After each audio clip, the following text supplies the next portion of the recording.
Oh, I don't know. I don't know what happened. and Okay. it is tweeted. Okay, I'm gonna retweet it. I'm gonna copy the link and then. Click on them, make sure everything's good here. Yep. All right. We all good? I think I'm good here. I want to make sure that this link works. Yeah. Want to pull it up? Make sure the link works. Does it work?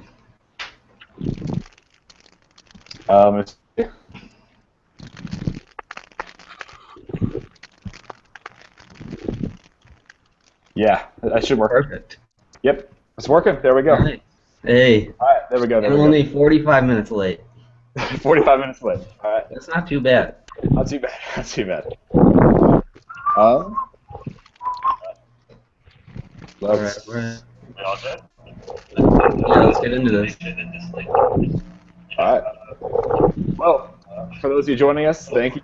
This is our first RSEN draft show. We're going to be talking about a lot of different prospects.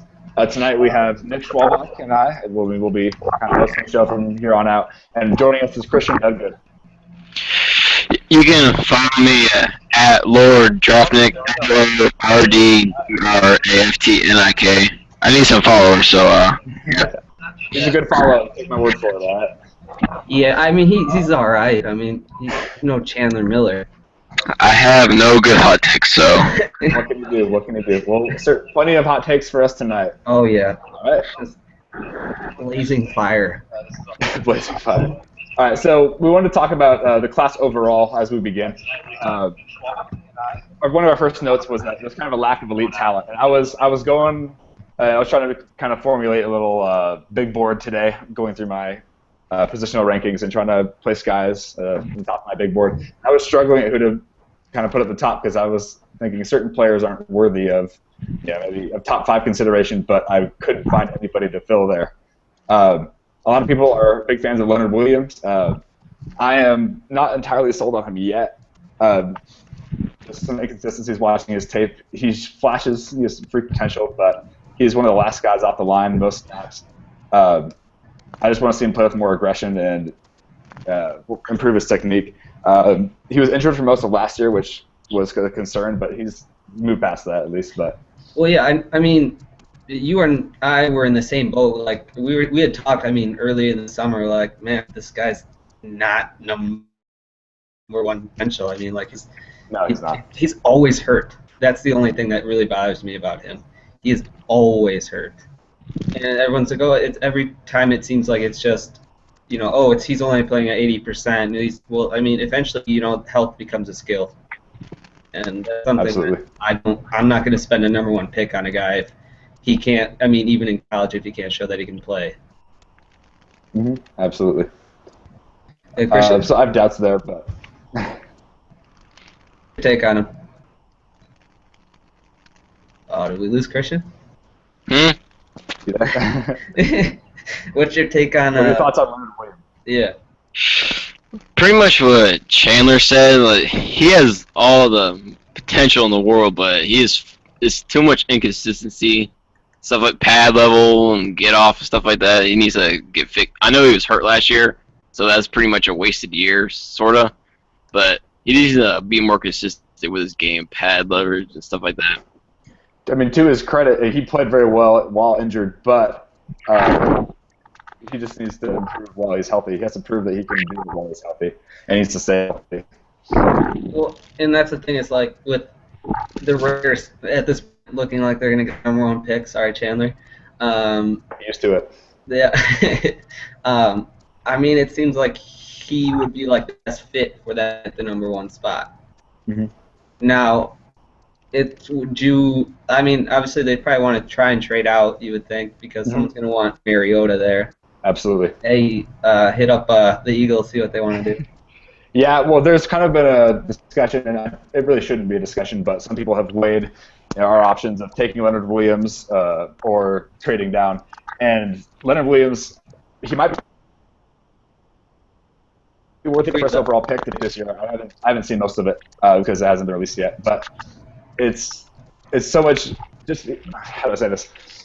His tape hasn't been good enough to be worthy of like taking him over or trade down. If we have an option to trade down, it's easily going to be the better choice for us. Yeah, I mean, I'm not sure you want to trade out much past pick 6 or 7, but this draft though, I don't know if the talent drop off is that big. I mean, sure. Like you said, like I tried going through and putting together like my number 1 prospect. Couldn't do it because I couldn't find one who was deserving to be number 1. So absolutely. I mean, I ended up going with I think it was Mariota there, but I mean I wasn't. I was kind of just out of I couldn't think of anyone else, and the quarterback position is the most valuable position on the field. So I mean that he ended up being my number 1 guy almost out of default.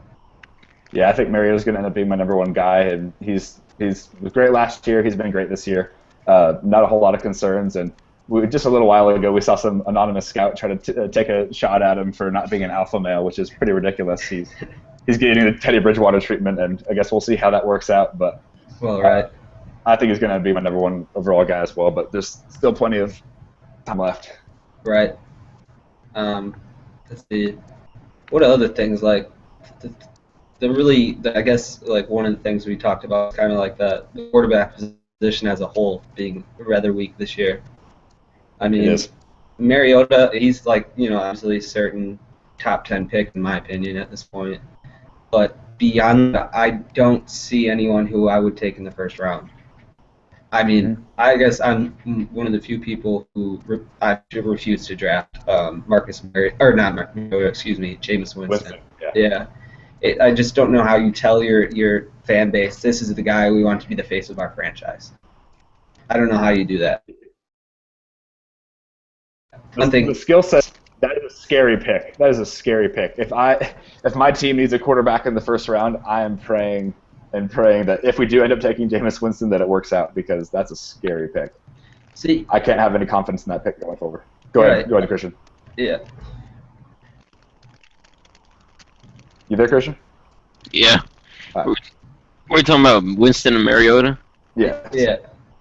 Well, Mariota, he doesn't have any major flaws in his game besides, I've seen some people concerned about fumbling, which he hasn't really done a lot the past few weeks. But Winston, he's regressed from last year.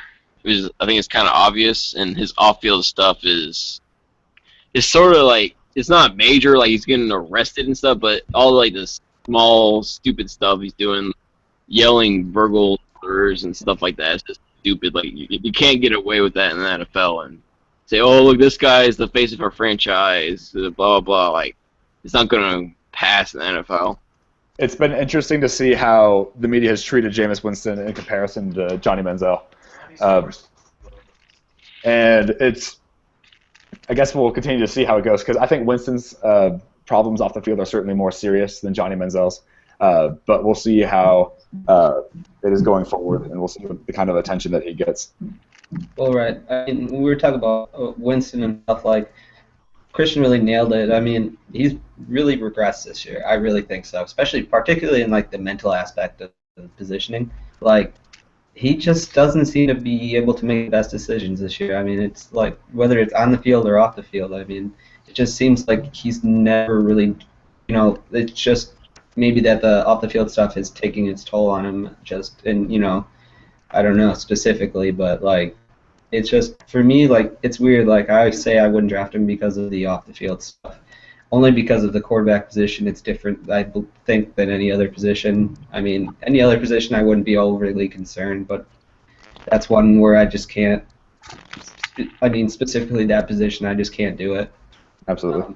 Yeah, and I mean, but it's funny, like you say, people say, oh yeah, he's, I wouldn't take him because of off-field issues. If you criticize him on the field, people are, 100% to defend him there, and I think that's weird. Absolutely. Yeah, this quarterback class, beyond those two big names, Bryce Petty has struggled and hasn't really been the same after breaking his back. And then other guys that had a little bit of promise, maybe Chucky Keaton hasn't. It's just been weird. this class is kind of tapered off, and it's kind of making everybody that over the offseason everybody was saying like, oh well, this 2014 quarterback class was good, but this next class is going to be better, and it's kind of how it is every year. And we've seen that this doesn't always happen. Yeah, I mean, is there any other quarterback that you seem to like more than most other people do? I haven't really gotten around to too many quarterback prospects. I've watched Mariota and Winston primarily, and then just kind of live looks of some others, but no, not really enough to comment on at this time. Right. As you see, like I'm a Colorado State fanboy this year, so yeah, like all my tweets are about that. So, like Garrett Grayson, man, if he weren't going to be 24 by draft time, I would say I'd take him in the second round. Wow. Like he's got a strong arm, and his pocket manipulation is pretty strong. But yeah, I mean, the fact that he's going to be 24 now, he's not really draftable till the 4th or the 5th, so that kind of sucks. Yeah, age is definitely a concern. All right. All right, so moving on, another note that we had was quarterback has been is looking kind of weak this year, but in contrast to that, the running back class and the edge class are fantastic this year, just fantastic. Yeah. I mean, I guess everyone has Gurley at number 1 for the most part, so I mean, I don't think that's really that debatable. I don't think it's as big as a difference between the first and the second guy, or him and maybe let's say Melvin Gordon or Abdul, who else. I don't think it's that big of a drop off. Absolutely. A lot of people have been asking the question: is Gurley worth taking in the early first round or in the first round? And I would say yes for the first round. I think he's that kind of special talent at running back. If we're looking back on it, running back like Adrian Peterson, I don't think Gurley is on Adrian Peterson's level. I think certain types are worth it. But the problem is, would I rather have Todd Gurley top 20, or am I okay with maybe Mike Davis from South Carolina in the 3rd round, or Duke Johnson maybe in the late 2nd, 3rd? It's a kind of a question of is it worth it? Is it worth it to take Gurley earlier when I know I can get quality running back later? So. Yeah, I mean it's so deep at the position this year. Gurley, to me, I have issues with his vision and of his patience as a runner, and I think he's a little bit overrated as an athlete too. So I mean, I still think he's late first round. I would be okay with him, but if, like you said, if I can get Mike Davis in the 3rd, Absolutely. There's one guy. Well, I want to say he's underrated, but he doesn't get talked about. Is Duke Johnson. He's a big name player and stuff, but all you see is people talking about Melvin Gordon, Todd Gurley. He's not that far apart from them. The one thing I've seen from this year is last year he had a big fumbling problem. He's sort of shorted that up, but one thing that really stood out to me with him is his balance. Like, I watched his Louisville game, and he was just shedding off guys at one after another, and he wasn't even losing a step or anything. His balance is really good. Duke Johnson, he's explosive, and one kind of underrated part of his game is his ability to catch out of the backfield. He's a fantastic receiver, and a young quarterback like maybe Derek Carr or some of the other ones could definitely use that. He's a lot more use than just as a runner, but he's a fantastic runner. So, Nick, you with us? So what I need is your money back. Just a moment. Who are you talking to? I'm doing a video chat thing. For what? My website. Sorry, Nick. So you're going to get the money out of the bank, give it to us. We'll write the check to the real estate company, and then I need a receipt for it. Okay. Okay. No. All right. Sorry. You're good. All right. So what are we talking about? Well, we've discussed running backs for the last little bit, but there are some other names. I mean, Mike Davis deserves more notoriety. I am personally biased, but Jai from Boise State is one of the most physical runners, if not the most physical runner in the nation. He's fantastic. I think he's underrated. There are certain other draft nicks out there, Dylan Bishop especially, that love a Jai's game. If you haven't watched, I think he's he's right behind Melvin Gordon as far as yards per game. He's averaging something crazy. I think he's in the 170s, but he's fantastic, just fantastic. So it's definitely worth checking out. Yeah, I mean, he came into the year though, like he had one game where he had like 12 catches, I believe, and it was like but the whole time I was so underwhelmed by him. Mm-hmm. Like it was just, like, I guess I don't know. He just seemed like his movement. He was kind of like slow. I don't know. Mm-hmm. I don't. Look, he's definitely more of like a kind of a bruiser than he is a scat back or going to kill you with speed. But he just kind of thrives on physicality. He has had problems fumbling, and pass protection is not a strength of his. But he's definitely worth a mid-round pick. If I would take him probably in the early mid-third. yeah, I mean that's definitely okay for me. I think there's probably going to be at least 10 to 12 guys who should be going in the first 3 or 4 rounds. So I mean, I really think that you can get a lot of value in those middle rounds, and kind of as much as I'm a Badger fan and I love, Melvin Gordon, I'm not sure he adds much in the passing game or as a pass blocker. Mm-hmm. So, I mean, he's definitely gotten better this year, but if I have to take him in the early second round or something to that extent, I don't know. I'd rather go and get one of those guys in the third. Mm-hmm. Yeah, absolutely. The depth is fantastic. But yeah. All right. If there's nothing else, then we can move on to the edge class. The edge defender class this year is fantastic, and a lot of people are there's constant debate about who should be kind of the first guy taken. I guess earlier in the season, a lot of draftniks loved Dante Fowler from Florida, and it seems like he's fallen off a little bit. But then there have been some other fast risers like Bud Dupree from Kentucky and Shane Ray from Missouri. So what are your thoughts? Like, who are some of your favorites? I guess I'll go. I love 2 guys I love are Vic Beasley and Shane Ray. I mean, I think both of them are top 10 to 15 picks. They're both just so quick off the edge. The explosion, like that first step, is just so fun to watch. And I mean, both of them may struggle a little bit as against the run. Vic got a lot better this year than he was last year. But just that first step, guys that can go 12 to 15 sacks in a year, I mean, I would definitely say I would probably take Beasley over Ray right now. Mm-hmm. But I think easily both those guys should go in the top 10 to 15 picks. Absolutely. I was not a big fan of Ray. I guess I hadn't watched any of him, but things I had heard, I wasn't a big fan. And I was proven wrong. He's a fantastic player, and one thing I noticed is just he uses his hands so well, just phenomenal. And he's exposed to, like you said, the first step is fantastic. I think Beasley's first step is a little bit quicker, but I think Ray is probably the best hand fighter in this class, especially with edge prospects. And one thing I wanted to mention about Beasley and maybe a few others is that there are a lot of pass rushers in this class that have not filled out their frame yet. Beasley he doesn't have incredible length, I'd say, but he can add 10, 15 more pounds, as well as Leonard from Georgia. He's fantastic. He's kind of an underrated prospect. I think he should be getting consideration in the kind of mid, late first.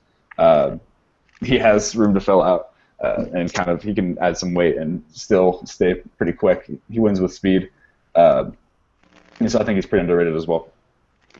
So I'm not a big fan of Leonard, but this guy, he's already 22 going on 23 by the draft time. I mean, he's a redshirt sophomore, but he's already older. Mm-hmm. So I think for me, he's if the reason some people like him more than Vic Beasley because of the length that he provides. Mm-hmm. I don't think he's any longer than Vic Beasley is, to be honest. I mean, they're both fantastic in that regard, but I see some people who say that they would take Floyd over Vic because of the potential that Floyd would present. No, I wouldn't. I'm still a big fan of Beasley, but Christian, you got something going on over there? Whoa. Yo, you gotta chill out over there, dude. Yeah, there's so many edge rushers in this class, and it'll be interesting to see kind of what order they get drafted. Yeah.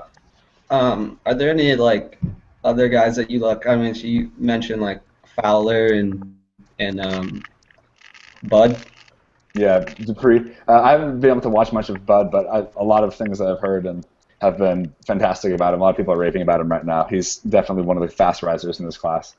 Right. And then there's Zach Hodges from Harvard. He's getting some notoriety.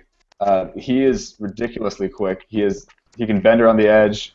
Reminds me of Jeremiah Adechow from last year. Pronunciation, I'm not sure. Yeah, but we'll get it. But he reminds me of him a little bit. His ability to bend the edge is fantastic.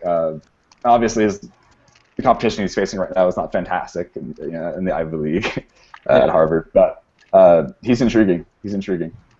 Yeah, he is interesting. Like I watch him, and I mean he's so thin. Like he's what they list him at like 230, and I'm like, I don't know if he is 230. Same thing with Leonard Floyd, but that's yeah.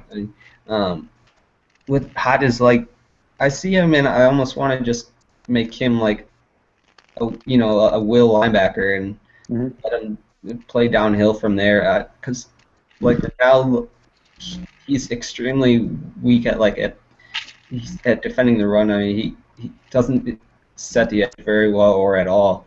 I mean he's getting against the run. He gets run over by a 250-pound Ivy League tackle. And I don't know.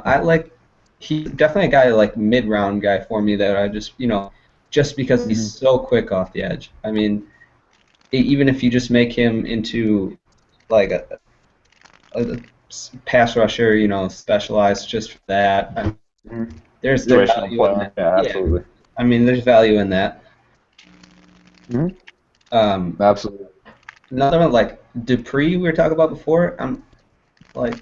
I think he's good, but I think it's getting a little out of hand where people are starting to talk to him like he's a top 15 pick, and it's just happens a lot.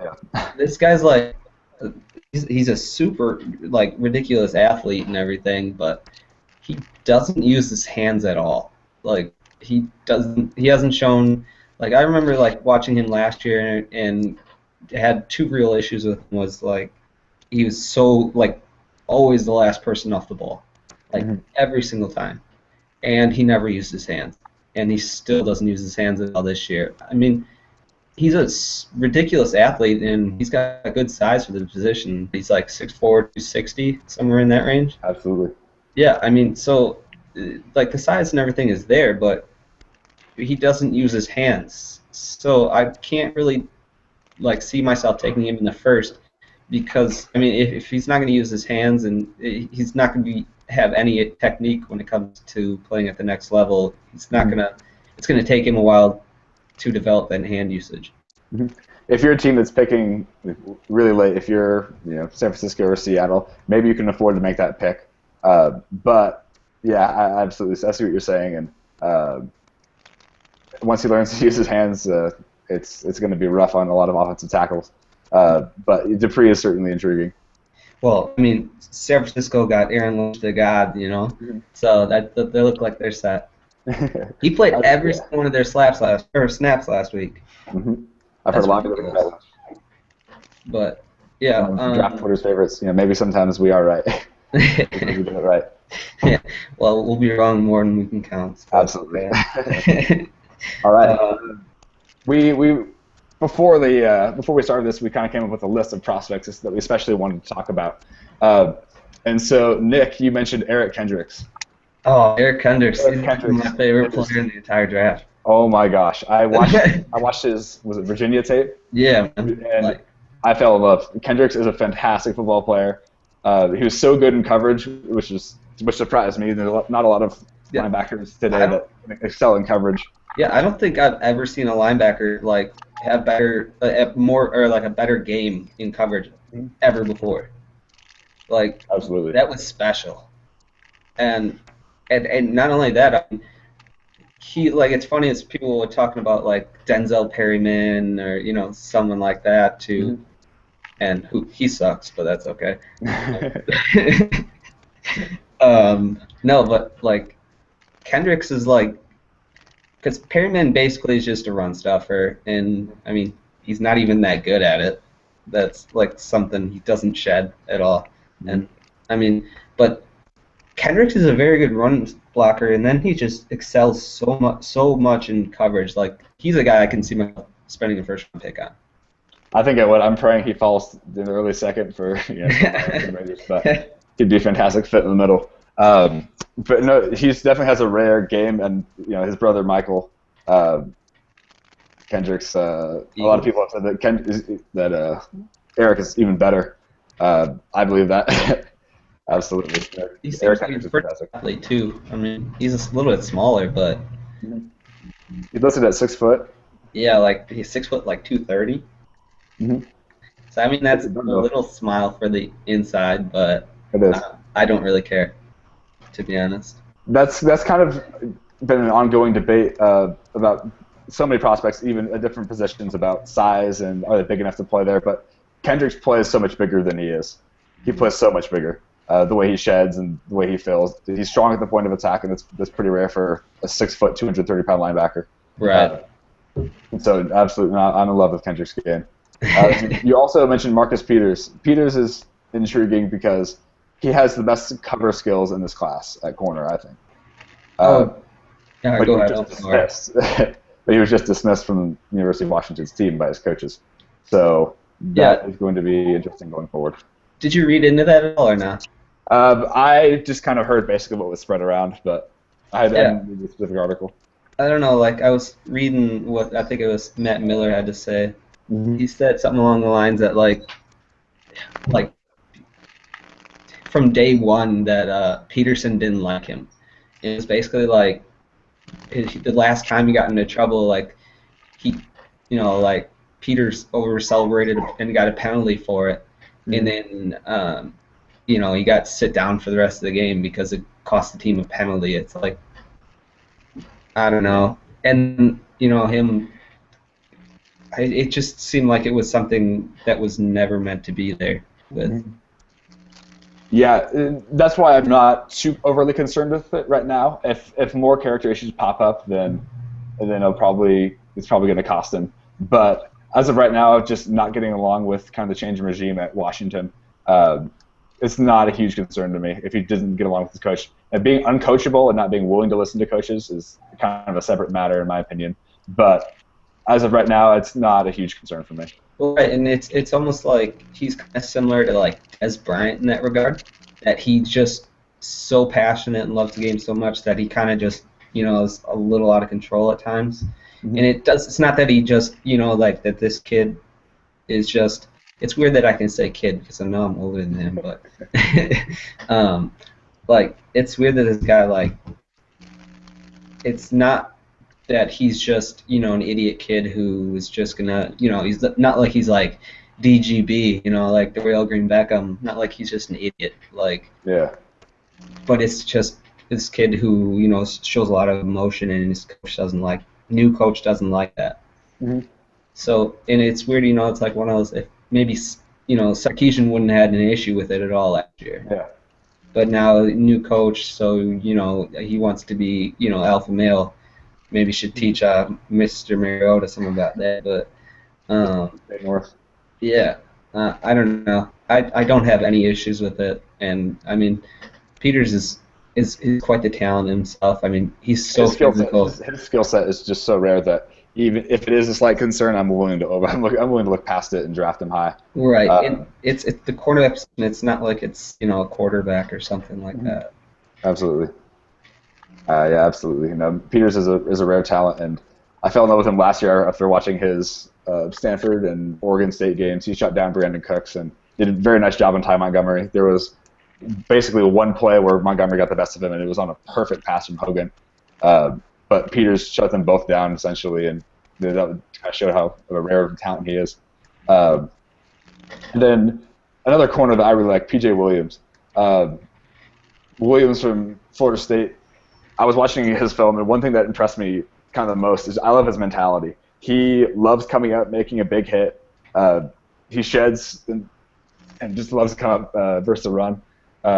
He kind of has a Richard Sherman kind of ego to him, and I love that. I want to have that in a defensive back. He's just aggressive, and he doesn't really allow a lot of separation. He uses his length well. He's a freak athlete.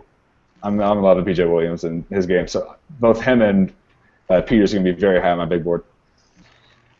Williams, he seems like he's got all the physical attributes that you could really want, but look, there's I don't know, him and Darby have just been getting torn up lately. It seems against who was it, Notre Dame or Devontae Parker just went nuts on them. I just there's something about it you can see the physical tools are definitely all there, but there's just maybe something mental aspect of the position that he still needs to pick it up a little bit. Yeah, I mean I've yet to watch. I've watched the Clemson game, I think a few others for P.J. Williams, but as soon as that tape comes out, I'm definitely going to hop on that, and I guess I'll see what happened. But as of right now, I love his game, and the athleticism is certainly there. It's going to be appealing. I can't see him really, as of right now, falling past maybe 20, 25. I think it's worth it. Do you like him more than a Trey Waynes? Yeah, I would say I do. Waynes is still a late first round talent, though. Waynes is fantastic. Yeah, he's really good. I'm trying to figure out if there's any other ones that I really liked. Who's that guy from Kansas State? You know what I'm talking about? He's a JUCO transfer. Someone was telling me about him the other day. It's supposed to be super good, almost in the Jason Verrett realm. He's a little undersized, but not sure. I can't remember. Huh. Did we lose Christian? Hmm. Oh, well, hello, dude. You've been quiet for a while over there. Chime in, man. I'm just chilling. What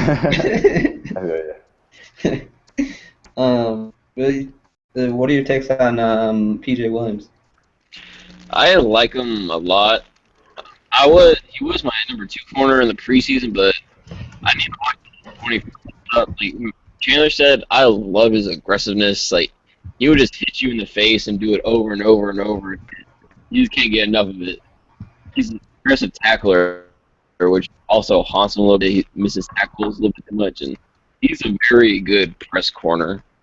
And one guy I wasn't really high on until Derek Klassen showed me him is Trey Waynes.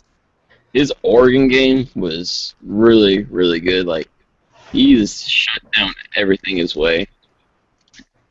And I think Matt Miller, I don't know if his take has changed on it, but he said he would rather have Jalen Collins or Trey Waynes because Trey Waynes was a system player, which I don't understand. But Trey Waynes is good and P.J. Williams. But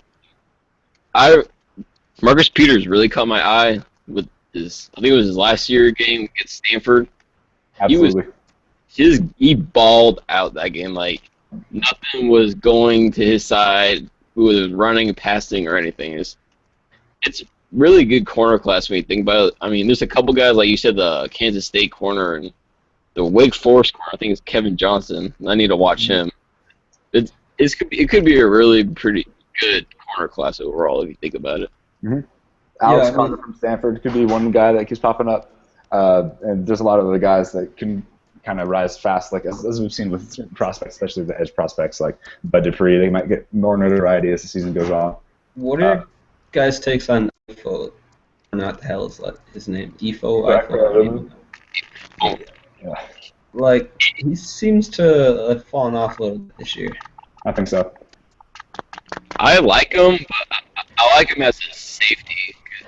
He just gets bodied most of the time. I know he's small. I think Daniel Jeremiah said he listed at 5'9" or something. I really like him as safety because his skill set translates better there, his ball skills and his feet. If you just put him there, he could be a really good player. But he just gets bodied too much sometimes when he plays corners.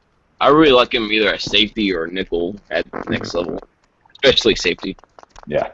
Wasn't he recruited to play safety there? I'm not sure. Maybe. I don't know. On the subject of safeties, I saw Matt Miller and I believe a bunch of others talking about Gerard Holloman from Louisville, and I watched and I was overwhelmed and underwhelmed at the same time. Holloman's an intriguing prospect. I tweeted about it earlier today. But Holloman, his coverage skills are fantastic. His instincts, he knows where to be. I mean, he had 3 picks this game, just the one game that was up, and he was lights out. But at 4th too. Yeah, he dropped one towards the end. Yeah. But the thing is, he plays so timid, and I believe I saw somebody bring up that he had left shoulder injury, and I think he tore his labrum. And someone noted that he kind of only tackles with his right shoulder, and he seems like not willing to. You can tell he's holding back. You can tell that he's scared of getting hurt again, and he plays like it.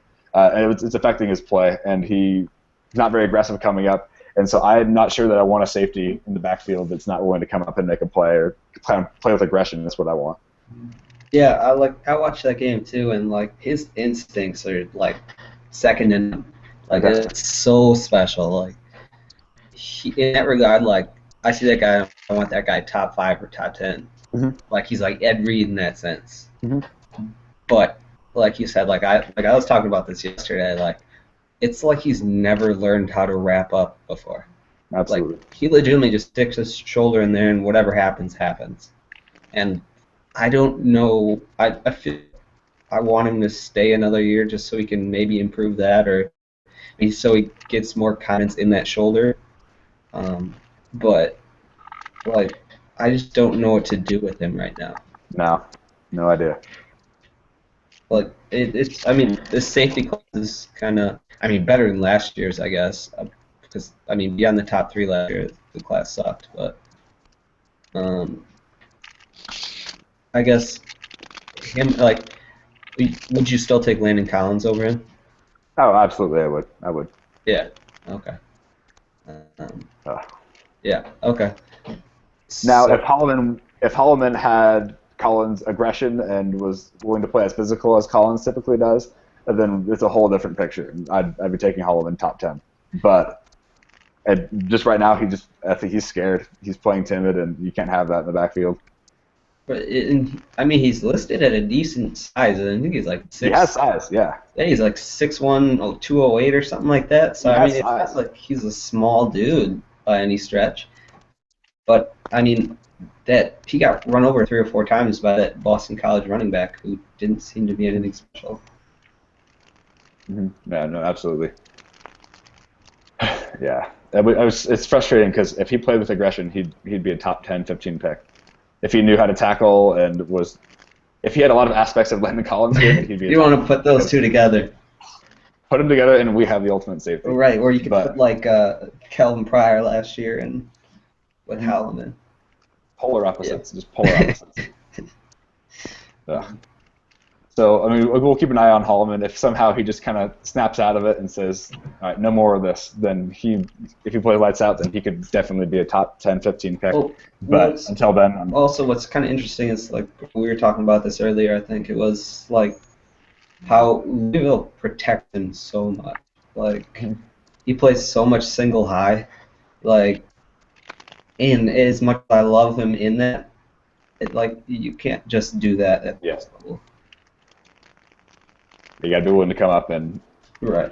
You got to be able to kind of fill, maybe step in linebacker spot, and you got to be able to stop the run. And he's not excelling in that area, so right, very one-dimensional. What's another player that you want to talk about? Let's see. Have you guys watched Nick Marshall? I haven't. I haven't watched him much either, but. I watched his Mississippi State and Ole Miss game today, and he could probably be the number 3 quarterback in this class. His arm is arguably the best arm in his class. His arm is crazy.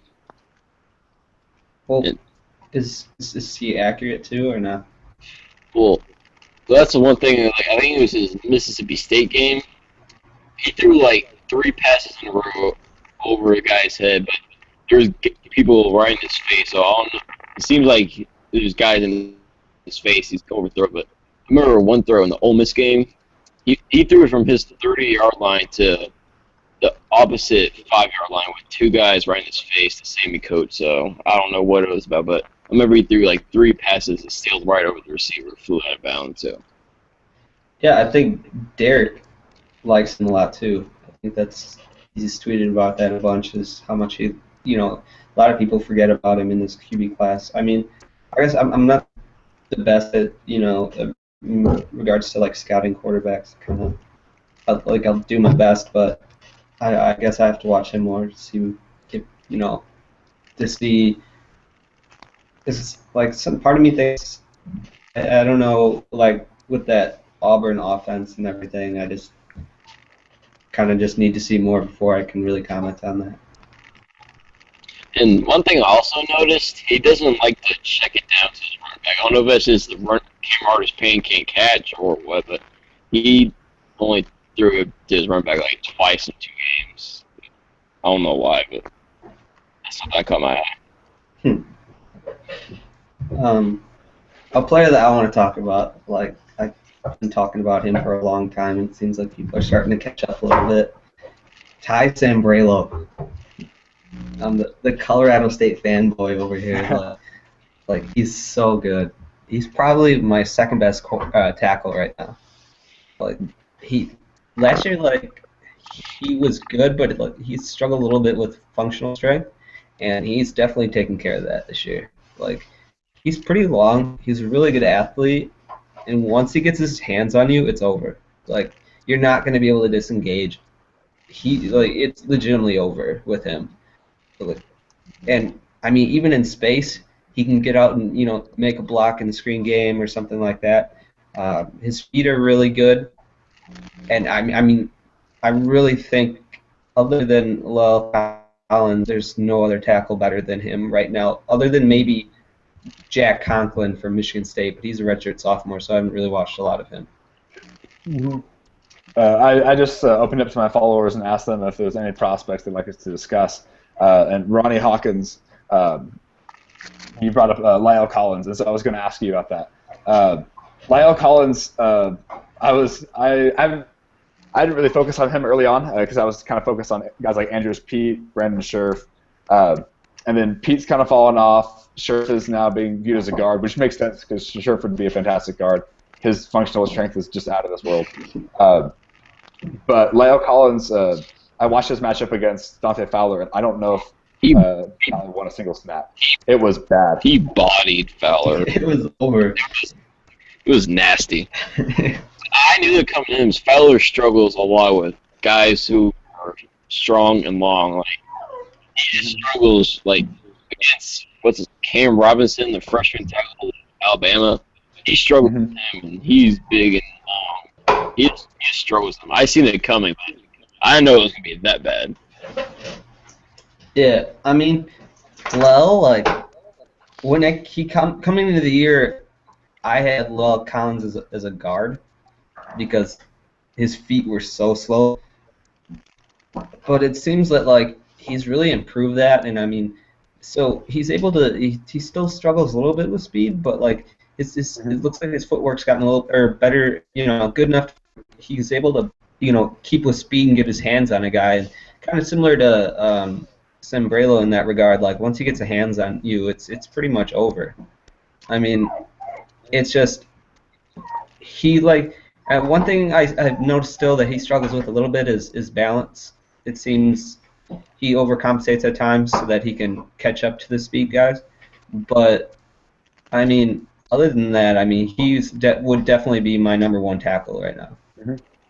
And you mentioned that sometimes he struggles with speed, but like once he gets his hands on you, it's over. And I think LSU was really smart about this. They against Florida, they lined up, they brought out 2, maybe 3 tight ends on a lot of plays and just plowed. And they didn't give Dante Fowler any room to work. They just kind of just put him inside.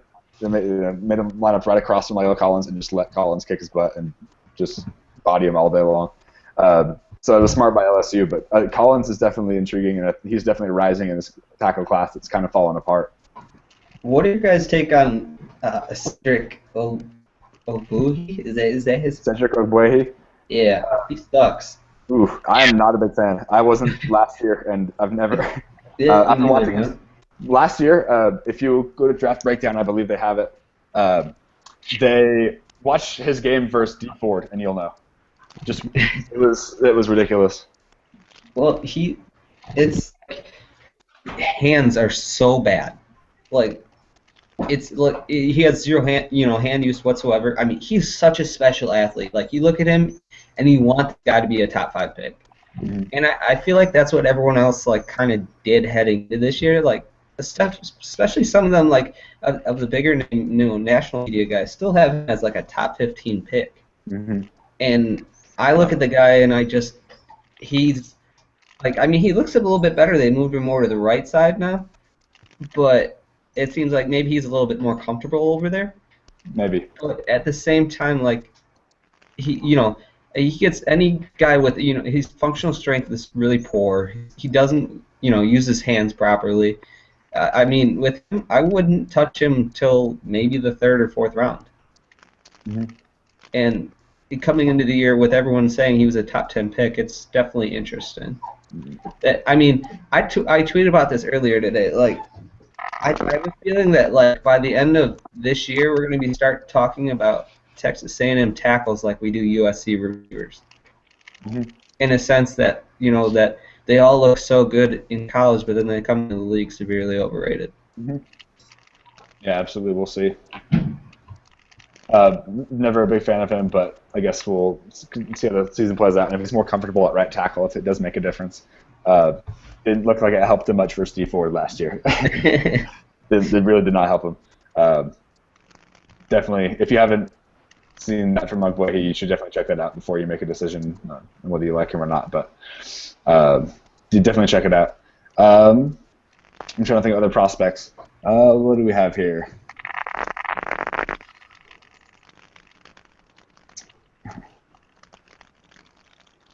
Do you want to talk about the receiver class a little bit or something?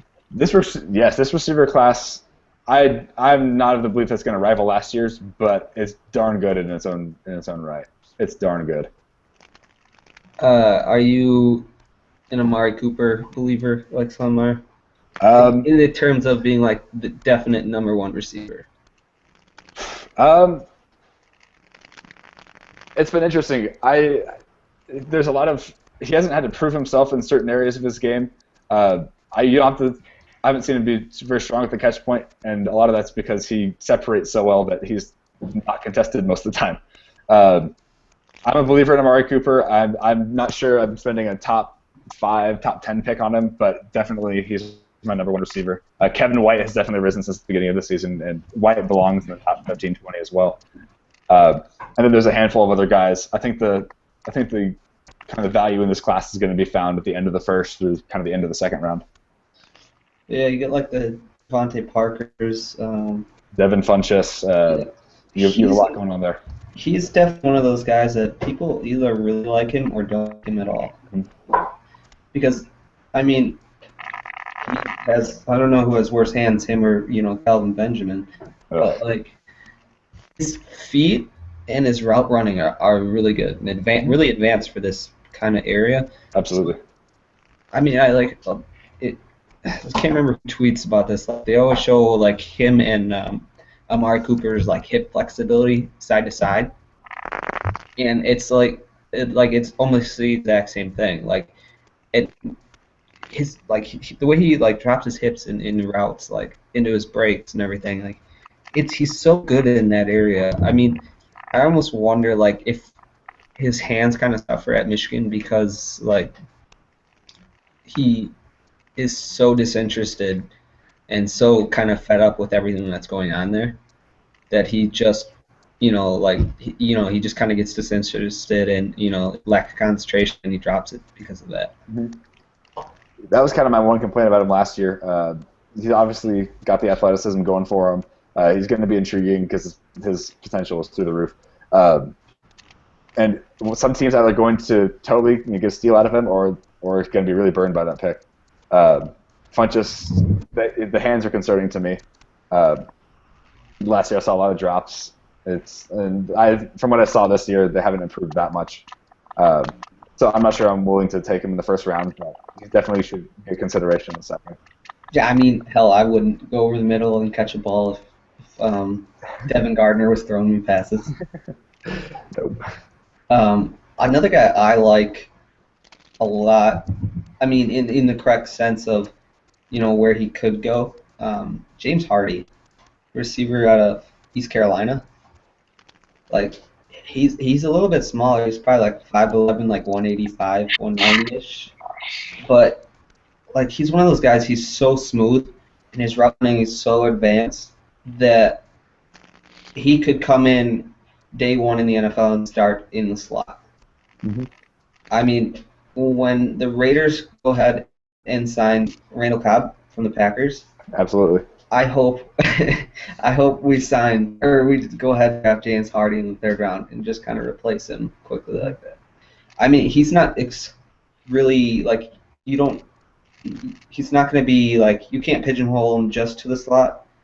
He's probably better there in the NFL, but he can definitely play the outside as well. Mm-hmm.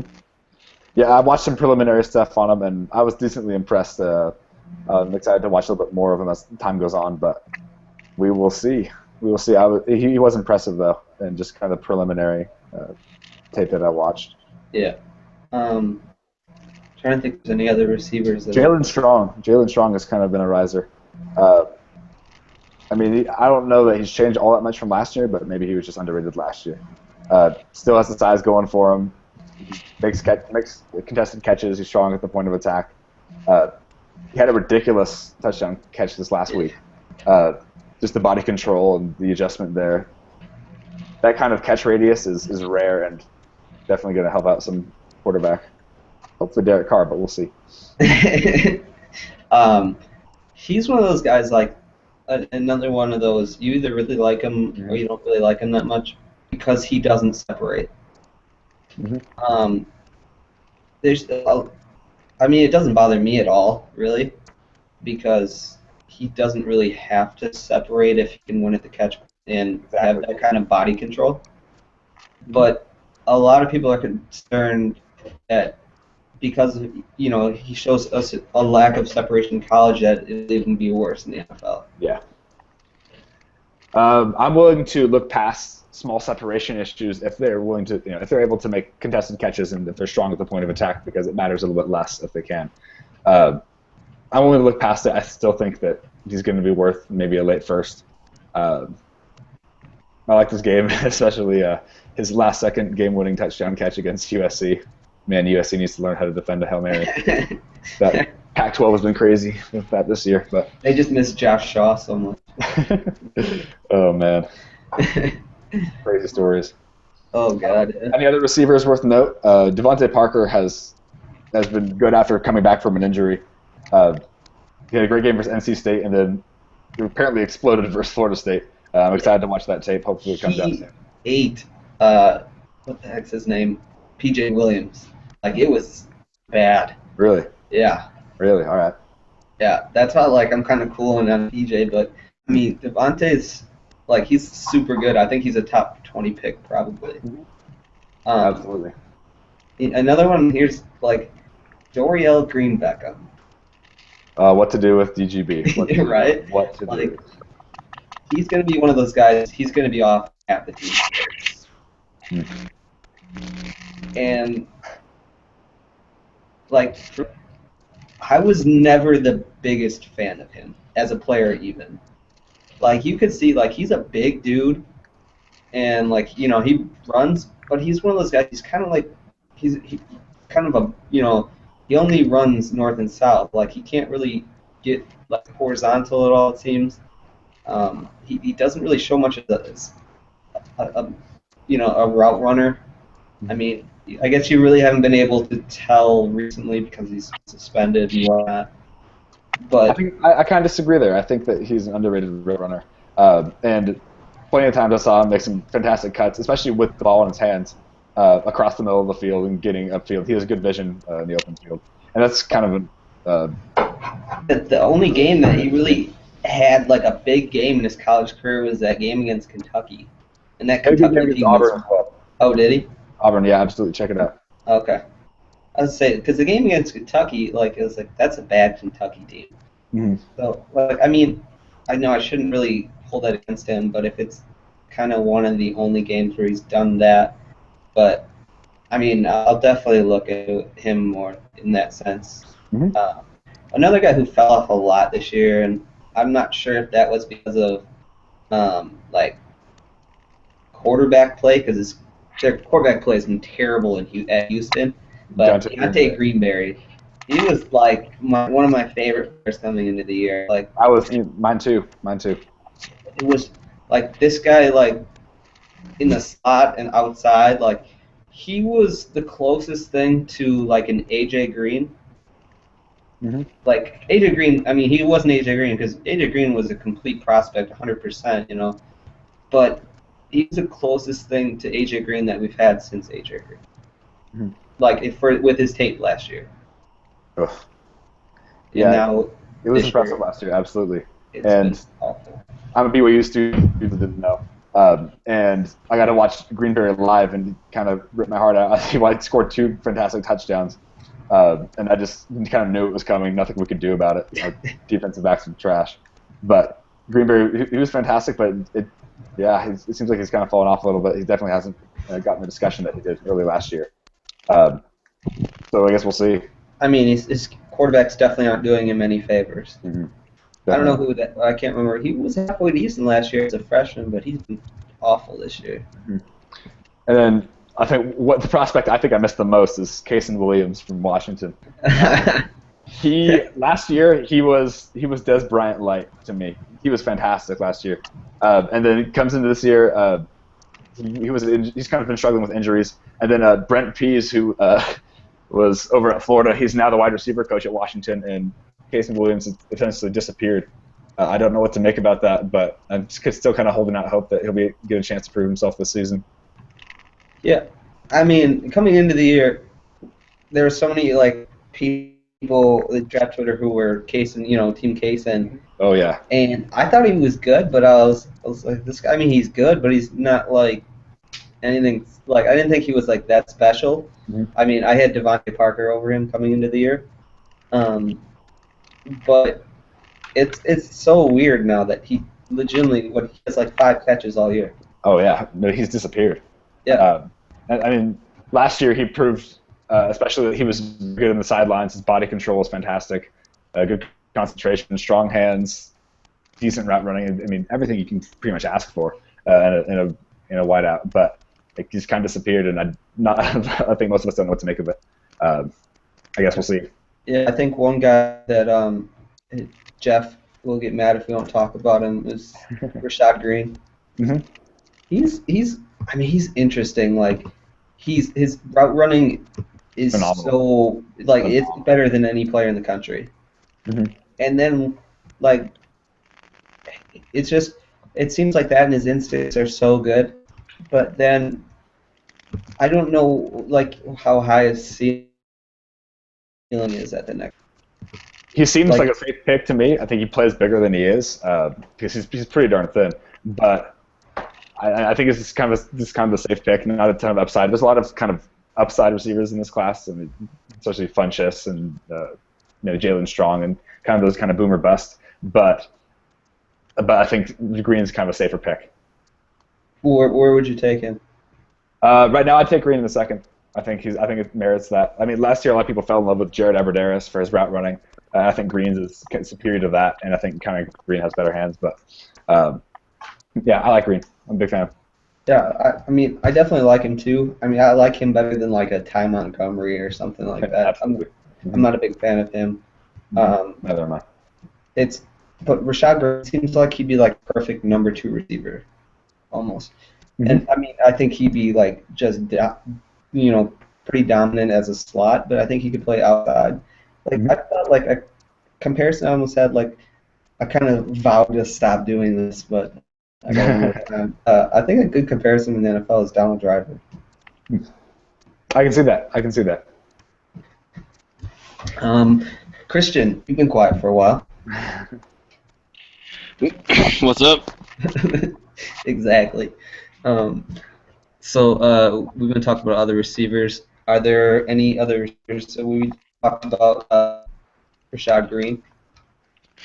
Well, you guys pretty much hit on all the ones I like, but there's one in particular I don't like at all, and that's Ty Montgomery. Yep. He's just an athlete, pretty much. Like, he can't do anything well in my eyes. Like, he can't catch, or like, he's just not a complete receiver. He's pretty much, I wouldn't say Marquise Lee, because Lee could actually do stuff consistently because he was a really good athlete, and he wasn't a technical player, which obviously has shown so far this year.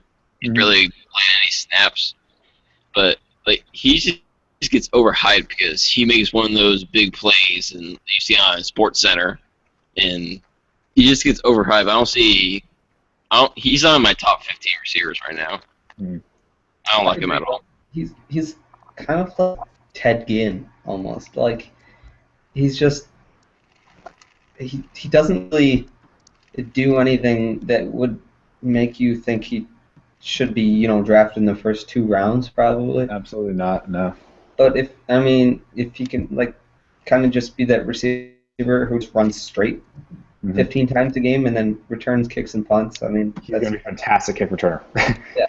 That's kind of not the extent of his value, but that's kind of, I think, where he's going to see the majority of his action. I mean, if he can go and catch you 35, 40 balls in a season, and I mean, he's legitimately just have him run a 9 route every single time. I mean, there's some value to that, but I mean, certainly not in the first 2 rounds. Absolutely. Any other wide receivers that we need to touch on? Not really, I don't think. One thing I want to talk about is, let's see. Oh, tight ends. How bad this tight end is. Oh yeah, Big Max. I loved him ever since he had a big game in their bowl game last year. He had like 100 yards and a touchdown. I'm like, this kid is so good. And he's such a good athlete for a guy who's like 6'4", 255 or something like that. Like, he's a big dude and he can move. He's like, if you're looking for the next Travis Kelce, he's kind of it. Yeah, I'm excited. I haven't gotten into the tight end class yet. I mean, it's early November, and I haven't gotten around to a lot of different film yet. But yeah, I'm excited. I've seen some gifs of some fantastic catches he's had, especially the one on the sideline, and I was like, dang, that big fella can move, and that's kind of becoming the trend recently. The kind of big, fast, mobile tight ends. I mean, obviously, but he's intriguing. I'm excited to get into the tight end class. Yeah. Another guy I kind of liked because he's a really good athlete was Pharaoh Brown. But he just broke his ankle, I think. Yeah, he just got hurt. So he's out for the year. So that kind of sucked. Yeah. Ugh. Yeah, I mean, a guy like, some people, for whatever reason, I don't know why, really like Nick O'Leary. He sucks. Yeah. He doesn't do anything better than Jacob Pedersen in Wisconsin last year. He's a guy who should be drafted in like the 6th round. But because he's Jack Nicklaus's grandson, he'll go in the 3rd. Tight end class sucks overall. Like, I was expecting big things from Jesse James in Penn State. He hasn't done much at all. So if Max Williams doesn't declare, I don't really see a guy you pick until day 3 probably. Well, right, and that's with Max Williams being the redshirt sophomore. Like, I don't know if I see him like declaring, and if he does, there isn't a tight end I'd take before the 3rd round. Yeah, not a big fan of this tight end class, and I think it kind of makes us realize how spoiled we were last year. We had Jay Samara, we had Austin Seferian Jenkins, and we had Eric Ebron, and we had a lot of decent prospects last year, and I think a lot of people were a little too sour on them, and I think we're kind of missing them this year. I guess we'll see how the tight end class kind of comes together as the season goes on. I think there's like 1 or 2 guys that I really wanted to talk about that I don't like in this class that other people do. The first one is Denzel Perryman. I like this. Like, he is just not very good at all. Like his tape, like I mean, I thought he was decent coming into this year, but he's gotten considerably worse. Like it doesn't look like he's that good of an athlete. And like he's short. He's not. He's like 5'10", 5'11", and then like when he in run support, he doesn't shed at all. He doesn't really. It just seems that he's kind of slow to react to the play almost. And I mean, and he just is non-existent in coverage. I mean, I know Derek was talking about this the other day that he wouldn't take him before the 4th round. And I see still so many people who have him as a late 1st round, early 2nd rounder that I just look and go, you know, there's probably at least like 5 or 6 inside linebackers that I take before him. Yeah, a lot of people kind of dubbed him a 2-down player, a run stopper at best. And if you're going to be a 2-down player and just a run stopper, you have to be darn good at it. You better be bringing legs. Yeah, I'm not sure that he excels there. So, yeah, I'm not sure I'm willing to take him that early. On the other hand, Eric Kendricks, who we've already talked about. Yeah. The other guy that I don't like is Danny Shelton. Not a big fan. Mm-mm. Yeah, I don't understand. I mean, he is a monster, like physically, and he's big but like, and he's got big numbers this year. But I think that's more of like a, indicative of the talent around him on that defense. Because I mean, you get Shaq, Shaq Thompson, Marcus Peters, Kikaha. Yeah. I don't like him either, but it's just he'll make one play that'll make you go, okay, this guy's actually pretty good, and then he just disappears for 3 quarters. Mm-hmm. Like it almost feels like Kikaha coming off the edge, he just is there. It's just almost out of luck that this quarterback had to step up 2 steps right into him. Mm-hmm. It's not that he even pushed the pocket back, 3-4 yards. It's that this quarterback had to step up 3 yards right into him as where he's standing. Mm-hmm. So I mean, he's not even like he's like a big run stuffer. You think that a guy who's like 330, 340 pounds, you think this guy would just be just an immovable force. But I don't know. I don't think I would take him before like the 3rd round. Mm-hmm. Yeah, I'm not seeing the 1st round hype with Danny Shelton either. And because, as you alluded to, with Shelton just kind of right place at the right time, that's one of my issues, and I can't, I guess, hold it against him, but I think Randy Gregory is being overhyped because of this. And there's a lot of his big plays. People notice like he's scoring defensive touchdowns and a lot of interceptions, fumble recoveries, and such. But a lot of it's just kind of him standing there. There was one in I think it was versus Michigan State where Connor Cook threw it into the back of somebody's helmet right in front of him. Ball pops right into his hands, and it just happens. I mean, not to discredit him for that, but if you're scouting the box score, then I think he's being overrated a little bit. But he doesn't win in kind of the traditional ways that most edge rushers do. He doesn't have a kind of a arsenal of pass rushing moves. I think he's more raw than a lot of people want to admit. And I think his functional strength is lacking, especially now. And that's something that can be fixed. But I'm just not buying the top 5 hype right now. Right now, I've kind of come to the middle on him in the last few days after rewatching tape, trying to see what I was missing. But as of right now, I'd probably have him top 20, 25. But I'm not getting this top 3 or 4 stuff with Randy Gregory. I'm fairly confident I saw a tweet from you the other day that he's not a day 2 pick. That's day 2, and I should have been more specific because I was alluding to him being maybe more of a top 45 pick. But after rewatching, he was more impressive in certain areas. He was better using his hands than I had kind of seen the first time I watched. But I'm still just not buying this top 3, 4, top 5 kind of hype that he's getting, especially with such a deep edge rusher class this year. If there are guys like Shane Ray, Vic Beasley, Dante Fowler, Bud Dupree, I'm not sure I'm taking Gregory in the top 5. So. Yeah, I mean, I like Gregory a lot. Simple fact of, if you watch his tape from last year to this year, like, he's a significantly better player this year. He has improved. He has. And that's, I mean, I think I saw Hank Jones talk about this. Like, he was like, you see last year's tape on him, and I was like, this guy is a third-round pick. Mhm. And now I look, and I really see he's probably top 15, 20 for me. Mhm. He's a little bit overrated as an athlete, but his hands are pretty strong now. I feel like he uses those pretty well. Yeah, he's got stronger. He's at times you'll notice he's kind of slow off the ball. That's when it's he's in a 3-point stance. When he's in a 2-point stance, he's really a lot quicker off the ball. But he bends pretty well. And he's developing some counter moves. I mean, he's definitely not all there yet.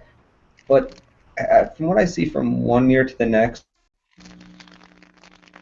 team pick on him specifically because you can see the development just in 1 year to the next. I mean, he was in as a JUCO before that, so yeah, you don't know really what kind of coaching he's getting there. But I mean, from 1 year to the next at Nebraska, he just kind of. I mean, I just think that this is a guy that has, he's shown that he's really good, but he's nowhere near his ceiling. Exactly. Yeah, he's a lot of potential there. He's definitely improved from last year to this year. Last year I was not a big fan of him at all, and so that's why it's hard for me to see him. Last year I also considered him like a third-round pick, and then this year people seeing him top 3, top 4, top 5, and kind of crazy to me. But the athleticism's there. He kind of seems like he's still figuring everything out. But once he gets it together, I think he's going to be fantastic. And if he hits his potential, then he's going to be dominant. But I'm not sure that he's worth the top 5 pick yet. So yeah, and I just think one thing like we're talking about is Shane Ray. Like, he hasn't had to use him, but he doesn't have any type of counter moves yet. So I mean, in that sense, there's something about like that. I think that can be said for him that I don't like him that much because he hasn't shown any ability. Maybe he doesn't need to even at the next level because his first step is so ridiculous. But I would like to see him. Like, I like the fact that a guy like a Beasley has counter moves. He has that spin inside. Gregory has shown some counter moves. I'd like the fact that sometimes Nebraska uses them by blitzing in either the A gap. Yeah. In summer, as a linebacker, and I kind of like that versatility there. But yeah, I mean, there are a lot of guys in this draft who I feel like it's this guy. Oh yeah, he's top 15, top 20, but there just isn't that guy I want in the top 5 yet. Precisely. There really aren't that many dominant players that I'd have to have my hands on. Last year there was Clowney, Mac was dominant, but this year there's a lot of kind of guys that I'm a little bit iffy on. I tweeted about that the other day. I was like, are there any guys in draft eligible 2015 guys that you would put in your top 5 from last year? And I said no.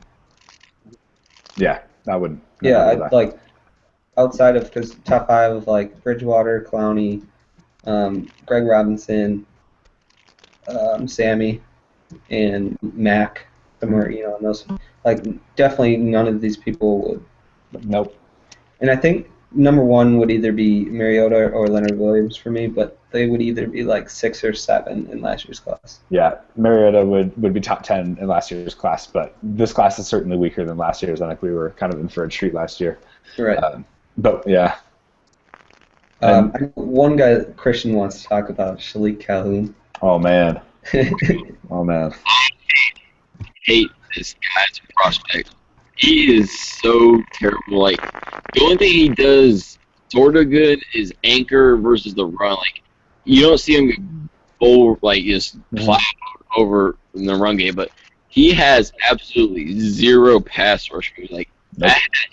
Him, Gregory, and Oakman all in the same area. Like, they could be really good, but they weren't just there yet. And obviously, Gregory has taken a step forward, and Oakman has, even though he hasn't done anything like the past 3 weeks. But Calhoun has done nothing. Like, people love him because of stats. Like, 6 touchdowns, whatever or not he did last year. But He is not good at all. He does nothing well besides anchor versus the run. He's no pass rush moves. He just dances with that tackle. Like he does nothing good at all. He's a day 3 pick if he comes out this year, in my opinion. He does nothing well. It's funny. Oh, go ahead. I'm sorry. Good man, you're good. Go ahead. Yeah, with Shalik Calhoun, it was like coming into this year. I remember like him and Gregory. I was like, oh, okay, Gregory's a 3rd rounder and Shalik's a 4th rounder. And then you go see all these mocks to start the year, and they're both top 10 picks. And I just just so confused. I was just like, what the hell's going on here? But I mean, a guy like Shalik Calhoun, I almost want this guy to put 30 pounds on and be a 5 technique. Yeah. Yeah, I'm not a big believer. Calhoun, if you enjoy defensive ends that just get kind of stonewalled when pass rushing, you'd love Calhoun. It doesn't offer a lot, and it's kind of getting the Marcus Smith treatment, I'd say. Last year, Smith was very good at certain things, and so Smith warranted. I think the 1st round pick was warranted on Smith, but a lot of sacks where he wasn't touched, coverage sacks. Kind of being in the right place at the right time. Calhoun scored so many touchdowns. Some of them just fumbles that popped right into his hands. Sacks where the quarterback's been hang on to the ball for 8 seconds, 7, 8 seconds, and just nowhere to go. And Calhoun finally beats the offensive tackle and gets there. But Calhoun's vastly overrated, and especially to begin the season. Yeah, I wouldn't spend. Day 2 is kind of borderline for me on Calhoun, but I'm not a big believer. Nope. He's not even the best edge rusher on his team. Marcus Rush is way better than him. Mm-hmm. I haven't really watched them specifically. Like, I don't really want to watch much more out of, like, Shalik Calhoun. But Yeah. I'll have to look into him. We should probably wrap it up in the next little bit, but is there one more prospect that we got to kind of talk about? Sean Oakman. Okay. Intriguing. I don't know about this guy. Like, I don't know. I don't know what to do with him. Like, his leverage is awful. I mean, you kind of expect that for a guy being 6'8", or to have bad leverage, but it's consistently bad. And like at times, he plays so soft. Like, I mean, I remember it was funny, like early spring and stuff like that, like late spring, early summer, when just kind of starting to scout 2015 guys. Like when people are like, "Oh, you got to check out this Oakman guy," and I was like, "Okay." I mean, he's a massive whatever. He was so bad last year. Yeah. Like, I was like, this guy isn't draftable. I really didn't think. I mean, the guy on the other side of the line was better than him. It was Jamal Palmer, but he got hurt this year. But Oakman, like, I see some people who still want him to be an edge rusher. Like, this guy's 6'8", 290. He is not an edge rusher. And even if he doesn't really, like, I don't know, like, his only movements are forward. Like, he's not able to, like, I mean, if you want him to be, like, just a 5 technique, I'm okay with that. But I don't know how good he is. I mean, I think, like, people just see the size all the time and just like, oh, this guy's a top 15 pick, top 10 pick. But right now, I'm not sure that I see that. I kind of see like a guy who is an early second rounder. I mean, there's nothing really wrong with that, but yeah, I don't see him as this guy who's just this, dominating guy that you just have to have in the top 5 or top 10. Yeah, I've seen a lot of comparisons to Ziggy Ansah in the form, or kind of just comparing them that they're both not really natural football players. They're both technically not sound. They're big. They have length. They have strength, and technique's pretty bad. And it's just he's not naturally out there. He doesn't kind of know how to maximize the tools that he has, because he has fantastic tools, and that's not the argument. But yeah, I'm not sure I'm willing to spend a first-round pick on him. I think he's improved from last year to this year, so it's like as Gregory has. But yeah, I'm not willing to spend a first-round pick on Oakman as of yet. I think one last guy was, I don't know I can't pronounce his name. Christian wrote his name down. The edge rusher out of UCLA. Digizua. I like him a lot. Justice, he pointed out before the season because I think he played high school football against him or not. But the only game on Draft Breakdown is Virginia, and I watched the game live. He is so explosive off the ball. It's not like Shane Ray explosive, but he's gonna get a first step on you more than likely, and he uses his length very well. It's just he's sort of in the Dante Fowler range for me because I was very high on Fowler, but now I'm sort of like late first round with him. But he's around that range for me. He's a good overall player. There's not really anything I hate about him. He's just some things he could do better. Like he's not technically sound overall like Fowler is, but he has potential to be really good because he was out all year last year. I forgot the injury. Yeah, he kind of popped out when I was watching Eric Kendricks. Just so quick and explosive, and he converts speed to power pretty well from what I could tell. And so he's intriguing. I have to watch more of him before I can really give my full opinion of him, but he's intriguing. I like him. He's so long. It's crazy. Like it looks like he's like one of those guys like 6'4", and his arms are still going, like his fingers could touch his knees. Like there's something to that, like, you know, if he has that kind of length that he can keep, you know, the offensive lineman's hands off of him, that's already got a step ahead from everyone else. Yeah, absolutely. Anywho.